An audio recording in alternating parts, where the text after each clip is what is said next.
ស្រាយចម្ងល់សិស្សដែលធ្លាប់រៀនកម្មវិធី Revit ហើយអត់អាច design ការងារតាមចិត្តរបស់យើងចង់បានណា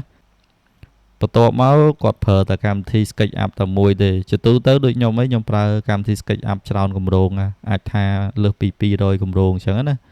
អញ្ចឹងតើតើមួយកម្មវិធី SketchUp យើងដឹងហើយអាច design ទាំងការងារខាងក្នុងខាងក្រៅហើយសម្រាប់ការបង្កើត mode គឺ professional មែនដោយសារវាលឿនណាតាក់ទងមួយកម្មវិធី Revit វិញបានន័យថាទាំង 3D ទាំងការងារបច្ចេកទេសទាំងបរិមាណគឺវាមាននៅក្នុងនឹងអូតូមួយទៀតកម្មវិធី Revit មានន័យថាការងារ Aesthetic ការងារ Structure និងការងារ MEP គឺ connect គ្នាមានន័យថាយើងអាចធ្វើការងារជា team បានតែបើកម្មវិធី SketchUp មានន័យថាយើងបង្កើត mode ហើយខាង structure ខាង MEP អីហ្នឹងគឺគាត់ត្រូវយក file របស់យើងឬក៏យើងត្រូវយកកម្មវិធី SketchUp ហ្នឹង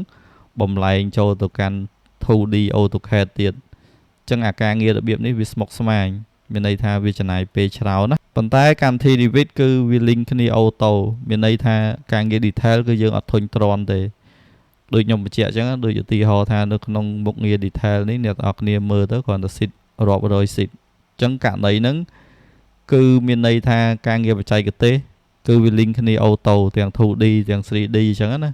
ហើយបើករណីការងារជាក់ស្ដែងកម្មវិធី SketchUp ក៏អត់មានអីខុសដែរដោយសារតែតម្រូវការរបស់ភ្ញៀវជួនកាលភ្ញៀវខ្លះគាត់យកតែការងារ 3D ទេអញ្ចឹងការងារបច្ចេកទេសក៏អត់យកទេប៉ុន្តែបើករណីយើងចង់ចូលក្រុមហ៊ុនធំឬក៏យើងចង់អាប់ដេតខ្លួនយើងឲ្យទាន់សម័យកាលកម្មវិធី Revit គឺ professional ហើយកម្មវិធី Revit វាចេញមកពីកម្មវិធី AutoCAD ទេក្រុមហ៊ុនតែមួយមានន័យថាគេបង្កើត software នឹងថ្មីមកដើម្បីឲ្យងាយស្រួលធ្វើការអញ្ចឹងករណីដែលយើងរៀនអត់ចេះឬក៏យើងរៀនអត់ច្បាស់អ្នកទាំងអស់គ្នាអាចព្យាយាមរៀនឡើងវិញដោយសារកម្មវិធីហ្នឹងគឺវាល្អហើយសម្រាប់វគ្គសិក្សា Revit កម្រិត Master ហ្នឹងគឺយើងបញ្យល់ច្រើនមែនតើសម្រាប់មុខងារនៅក្នុង Revit ហើយសម្រាប់វីដេអូចាយហ្នឹងគឺយើងមានប៉ុណ្ណឹង